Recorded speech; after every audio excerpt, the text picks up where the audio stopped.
irmão, a segunda questão é a seguinte. Na sua descrição, por que o satanista conseguiu tanto espaço dentro da igreja? O Espírito Santo não incomodou ninguém dentro da igreja para denunciar aquele falso profeta ali? Como é que isso tudo pode prosperar num ambiente em que as pessoas estão orando, lendo a Bíblia e invocando o nome de Jesus? Isso ocorre porque Satanás ele precisa de uma matéria-prima para trabalhar. Essa matéria-prima, de novo, vamos cair na questão do pecado. Vamos voltar aí, mesmo para a época de Jesus. Esse tipo de contaminação da igreja não é algo dos nossos tempos, não. Desde a época de Jesus, o sistema religioso ali já estava contaminado com os fariseus. Se eu chamar hoje alguém de fariseu, a pessoa fica irritada comigo. Fariseu não gosta. Mas na época de Jesus, o fariseu, os escribas, os saduceus, eram pessoas muito respeitadas, entendidas de jurisprudência, em interpretação da Bíblia. Eram extremamente respeitados pelo povo. E Jesus conhecia o coração daqueles homens. Ele vai direto no ponto. Hipócritas, sepulcros caiados. E sepulcro caiado, para quem não conhece, é sepultamento, é carne morta, caiado, por fora pintado de branco, né? Mas por dentro está tudo podre. E raça de víboras, hipócritas. Então Jesus, ele discutindo exatamente que aquele sistema estava corrompido. Satanás, ele continua encontrando matéria-prima nos nossos dias, porque ainda continua havendo corrupção no nosso meio. Né? Continua havendo mentira, orgulho, soberba, divisão.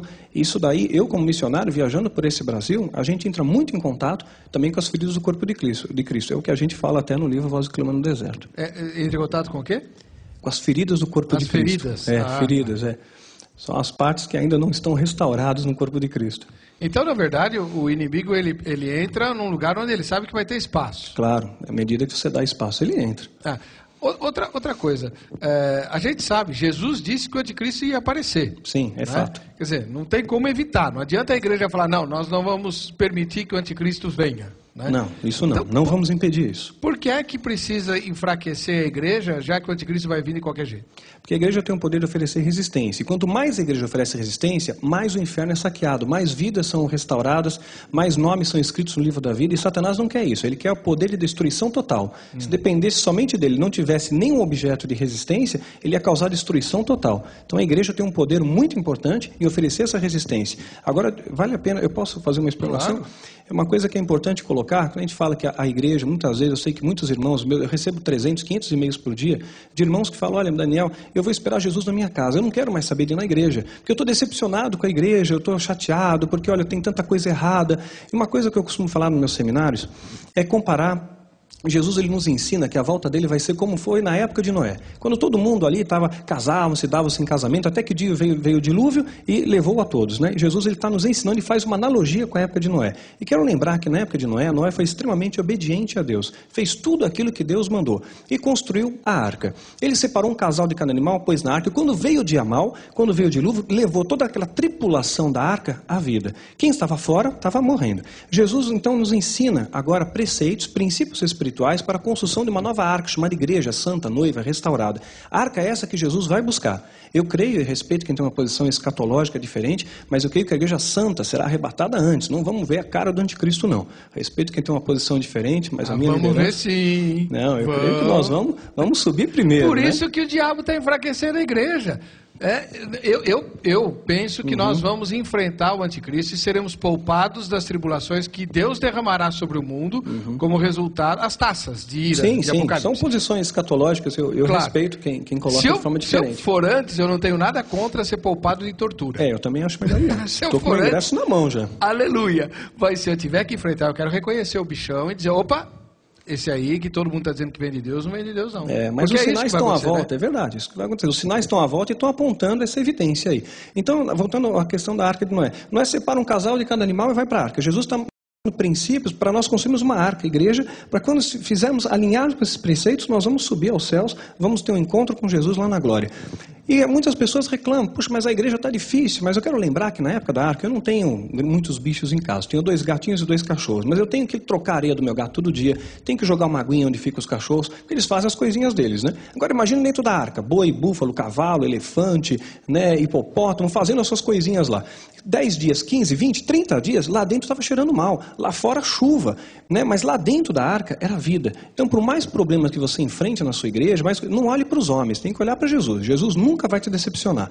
Pedro ele só anda sobre as águas enquanto está fitando em Jesus. Quando ele olha para as circunstâncias, para a tempestade, ele afunda. Então você tem que olhar para Jesus, mantenha-se na igreja, brasa fora do braseiro, ela esfria, cai em trevas de novo, tem que fazer parte da igreja, porque ali está recebendo a palavra de vida, a palavra de salvação, a palavra de Jesus, não tem lá para ficar olhando para os homens não. Dentro da arca é vida, fora é destruição. Nem pense em cair no mundo, que lá é destruição para a tua vida. Agora, voltando a falar da estratégia dos filhos do fogo, o diabo não corre o risco de, ao mandar alguém para infiltrar-se numa igreja, de essa pessoa acabar aceitando Jesus? Porque vai estar no meio da palavra de Deus, gente orando, gente louvando a Deus. Como é que é isso? Claro.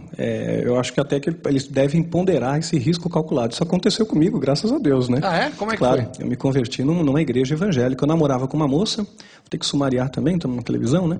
Mas eu namorava com uma moça evangélica, né? E ela não sabia dos seus pais? Não sabia que eu tinha envolvimento com satanismo, com alta magia. E eu frequentava a igreja com eles. E naquela igreja, eu me divertia de ir. Porque o líder de louvor daquela igreja era homossexual.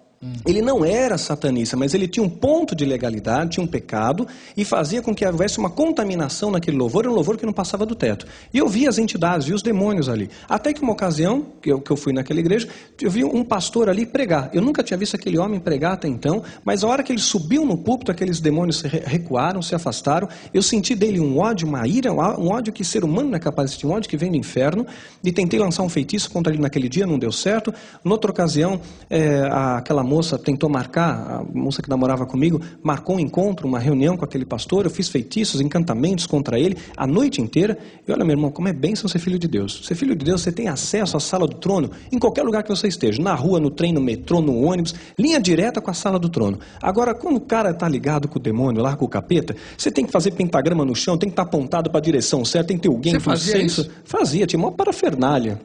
Era um monte de detalhes ali.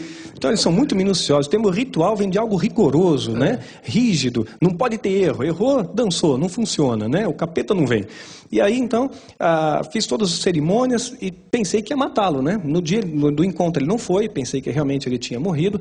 E aí marcamos 3 vezes esse encontro, né? As 3 vezes eu fiz encantamentos, feitiços, pedi mais ajuda de outros feiticeiros, e todas as vezes ele foi sendo preservado. Foi acontecendo milagres, ele foi sendo preservado. Né? Eu estou sumariando bastante isso aí. Claro, quando eu conto no seminário é 40 minutos. Aqui eu estou compactando. E até que ele acabou indo num desses encontros. Na última vez eu tinha certeza que o homem ia morrer.